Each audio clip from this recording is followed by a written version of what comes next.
Hey YouTube, I did a video yesterday, but it ended up not being a good enough quality to post. It was with Karen, and so we ended up redoing it. Well, not redoing it. I'm doing it now. So, in my last video talking about the xpremium, I had some concerns about the shifting. I talked about how it seemed to be grinding when it shifted, and that I didn't think it had a shift sensor. Well, it does. It works, and it's located right here underneath the frame. There, you probably can see a little bit. See it under there. All it is the cable runs through a sensor, and it senses cable movement, and it shuts off the power. So the problem was I was having a shifting issue, which I perceived as a shifting issue, but in actuality it turned it out to be a chain problem. The bike was shipped with a chain that's, my guess, 4 links too long. I took 2 out. It seems the problem went away, so I'm going to leave it alone. There's yeah, maybe I need to move you a little closer here. Point you a little farther down. Maybe not that far. So you have a B pillar. They call it the B pillar adjustment on the derailleur. And I have my watch set so I can see what you can see, because it's kind of hard to see. Anyway, the B pillar screw is right here on the back of the derailleur. These are limit screws. They only limit how far the derailleur will go towards the spokes or towards the frame. And for the most part, they should be adjusted right from the factory. And I say the most part, it's something you should check. You should shift through the gears when you get the bike and make sure that it doesn't try to shift into the spokes. You have a spoke protector here that'll keep it from going in there, but there's nothing to keep it from shifting down between the last cog and the frame if it's not adjusted right. So it's always a process of elimination, especially when it's a bike that you don't ride. It might only happen at certain times. Well, it only happened at certain times, and I couldn't make heads or tails, so I began to think that the chain had a stiff link in it. So there's 3 things that can cause shifting problems besides, 3 things.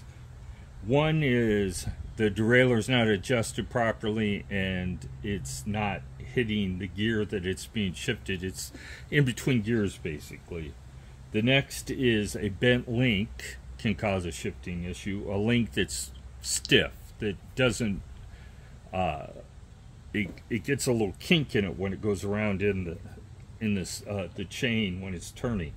And the last is a chain that's too long can cause a shifting issue. So I eliminated the adjustment issue. I went out and rode the bike a few times, but I could not get it to do what Karen was getting it to do. I mean, I didn't go on a rough road or anything, and if I had, I probably would have found it. What happens when the chain is too long is when it bounces, it comes off this gear in the back here, and what it's doing is it feels like the chain ring is slipping, when actually it's trying to go to the next gear.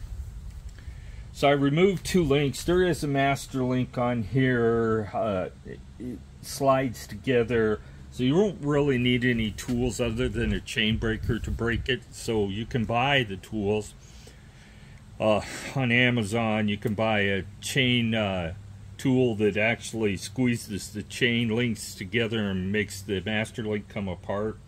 And then there's also a hook you could make out of a piece of clothes hanger, if anybody has metal ones anymore, that you can hook to keep the chain from unraveling and falling off the bike. They call it a third hand because basically does what a third hand would do. And then you need a chain breaker.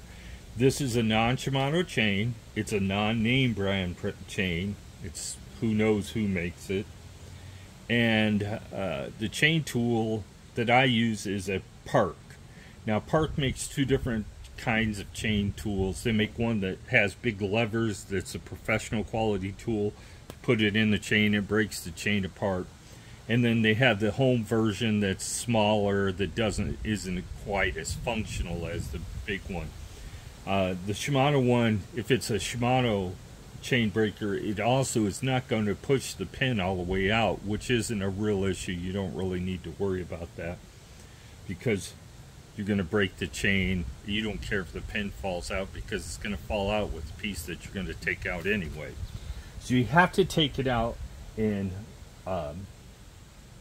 2 links at a time. There's no way to take just one out. So you can adjust the B-pillar all the way in and see if that helps. If it doesn't, then it's probably time to remove, because the B-pillar just puts more tension on the derailleur. Tensions to the derailleur makes it so. So when we came here before, if I hit that, there was no tension on it. If I pushed on it, it moved before it moved on the cassette. I mean on the freewheel. So now when I push on it, it moves the freewheel as soon as I touch it, so I know there's enough tension to keep it from jumping off the chain.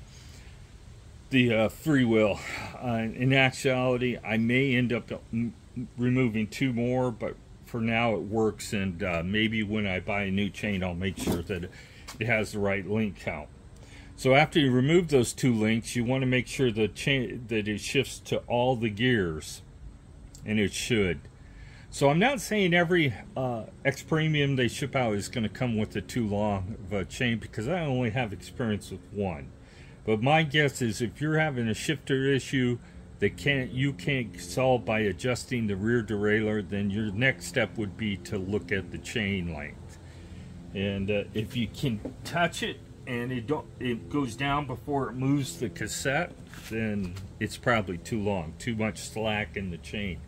And then you end up with a lot of chain slap on the chainstay where the chain hits the chainstay, and it becomes an issue for shifting. And it also will make it slower to shift too. This is shifting fine now. Karen's happy with it. She was happy that the noise went away. The only other thing she isn't happy with is the front shock. It is adjusted as far as I can get it adjusted for rebound, and it still sags an inch or 2.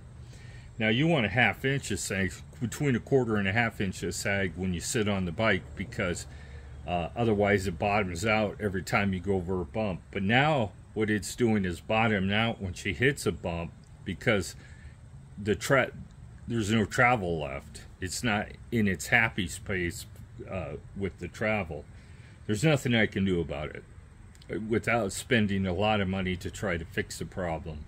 I think Electric would be better served to sell this bike in 2 different forms, one with the shock and one without the shock. One plus to that would be the bike would be lighter than the one with the shock. Now, you could change the oil in the shock, maybe put thicker oil in it, change the springs in it if you could find them, and mess with it. But the shock isn't really designed to come apart. It will come apart, but it's not really designed to come apart. If it was if it had a clamp on the shock tube, you could go out and actually maybe come up with a solution to it. But in this case, you're pretty much stuck. If you're in the 270 to 3, Karen's in the 270 range, so she's nowhere near the 330-pound limit, and the bike, the shock is just not for somebody that heavy. It's more your 180, 200-pound shock versus 330 pounds, but the capacity, I guarantee if you weigh 330 pounds and get on this bike, that shock's going to be doing nothing, and you might as well just lock it out. Yeah, there is a shock lock out, but what's the point? It's doing something, although very little, but it's still doing something for Karen. That's why I haven't. She wants me to get one so that we have matching bikes, and I have so far resisted it because I'm really not interested in it. I have my Trek, it does the same thing. It doesn't fold. The only time we ever fold the bikes is when we put them in the camper anyway. So, and I have a folding bike already. So yeah, I could get rid of 2 bikes and have one that does basically the same thing. But I think my Trek has comparable range with in the style that she rides this bike, and it just doesn't make sense to me to get rid of it to buy something that does the same thing. She's got it fitted pretty much to the way she likes it now. We did, let me move you up here. Ooh, maybe not that much. We did change the cell phone holder to the electric one that she got in the kit.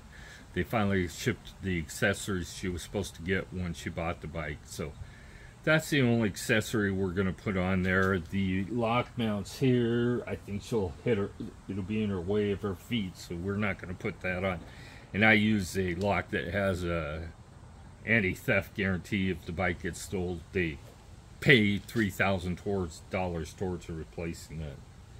So that's the bike lock we use. Batteries are always on the frame, so they're locked in there. Without the keys, you can't get the batteries out. You might if you wanted to destroy it, but you're not going to get them out without destroying something. So brakes, everything. This is the 100-mile review too. I should put that in there. She has 102, 103 miles on it.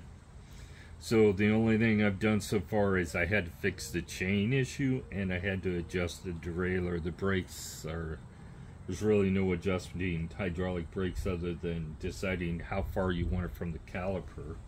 You can adjust that. It's really simple to do, but you still have to take the wheel off to do it. So she's got the brakes broken. She's happy with them.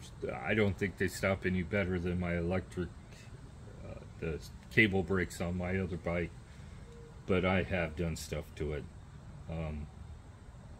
So she's happy with the bike now. It's the only noise that she doesn't like is the shock, but she was more concerned about something was falling off than anything else. So that shock is doing what it's going to do. It shifts like it's supposed to. The lights work like it's supposed to. Everything does what it's supposed to. So far, she's happy with the bike. She just wishes it was a little lighter.